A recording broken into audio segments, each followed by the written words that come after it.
ಪ್ರವೇಶ. ಎಲ್ಲ ಜೀವಿಗಳಿಗೂ ಬದುಕಲು ಸಮಾನ ಹಕ್ಕಿದೆ.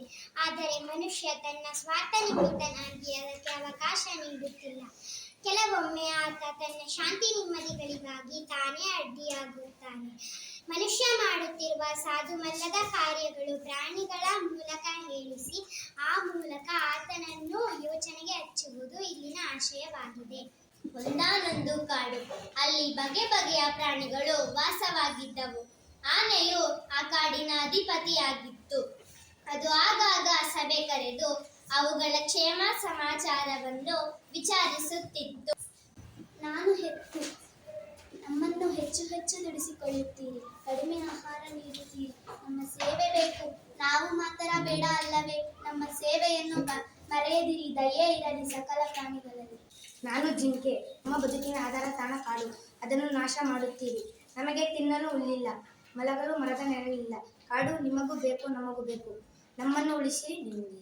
ನಾನು ಆಮೆ, ನೀರು ಅಮೂಲ್ಯದ ಸಂಪತ್ತು, ಅದನ್ನು ಹಾಳು ಮಾಡುತ್ತಿದ್ದೀರಿ, ಕಸಗಡ್ಡಿ ಹಾಕಿ ಕಲ್ಮಶಗೊಳಿಸುತ್ತಿದ್ದೀರಿ. ನಾನು ಕರಡಿ, ಎಲ್ಲವನ್ನು ನೀವೇ ತಿನ್ನುತ್ತೀರಿ, ತಿಂದು ಹೆಚ್ಚಾಗಿ ಹಾಳು ಮಾಡುತ್ತೀರಿ.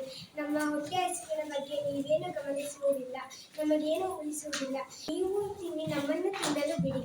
ನಾನು ನಾಯಿ, ನಾವು ನಡೆದಾಡಬೇಕು, ಓಡಾಡಬೇಕು, ನಮಗೂ ದಾರಿ ಬಿಡಿ. ಹಾದಿ ಬೀದಿಗಳಲ್ಲಿ ನೀವು ಮತ್ತು ನಿಮ್ಮ ವಾಹನಗಳೇ ತುಂಬಿದವೆ. ಮೈ ಮೇಲೆ ಎಚ್ಚರವಿಲ್ಲದಂತೆ ಸಾಗುತ್ತೀರಿ, ಇತರರಿಗೂ ತೊಂದರೆ ಕೊಡುತ್ತೀರಿ. ಸರಿಯಾಗಿ ಚಲಿಸಿರಿ, ಚಲಿಸಲು ಬಿಡಿ.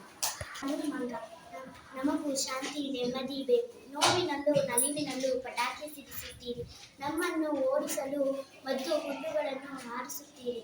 ನಮ್ಮ ಹೃದಯವೇ ಸಿಡಿದು ಹೋದಂತಾಗುತ್ತದೆ. ಮದ್ದು ಗುಂಡು ಸಿಡಿಸಬೇಡಿ, ಶಾಂತಿಯನ್ನು ಕೆಡಿಸಬೇಡಿ. ನಾನು ಬೆಕ್ಕು, ನಿಮ್ಮನ್ನು ಮೆಚ್ಚಿಸಬೇಕೆಂದು ನಮಗೂ ಮನಸ್ಸಿದೆ. ನೀವು ಟಿವಿಯನ್ನು ನೋಡುತ್ತೀರಿ, ಇಲ್ಲವಾದರೆ ಮೊಬೈಲನ್ನು ಮುದ್ದಿಸುತ್ತೀರಿ. ನಿಮ್ಮ ಪಕ್ಕದಲ್ಲೇ ಕುಳಿತಿರುವ ನಮ್ಮನ್ನು ಕಣ್ಣೆತ್ತಿಯೂ ನೋಡುವುದಿಲ್ಲ. ಈ ಉಪೇಕ್ಷೆ ಬೇಡ.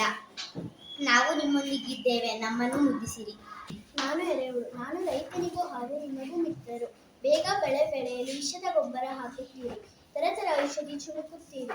ಮಣ್ಣಿನ ಫಲವತ್ತೆಯನ್ನು ಹೆಚ್ಚಿಸುವ ನಮ್ಮನ್ನು ಹಾಗೂ ಅನ್ನ ನೀಡುವ ಮಣ್ಣನ್ನು ಏಕೆ ಸಾಯಿಸುತ್ತೀರಿ? ರಕ್ಷಕರಾಗಿ ರಾಕ್ಷಸರಾಗಿರು. ಎಲ್ಲವನ್ನು ಓದಿದ ಆನೆಯು ಎಲ್ಲರಿಗೂ ಶಹಬಾಷ್ ಎಂದಿತು.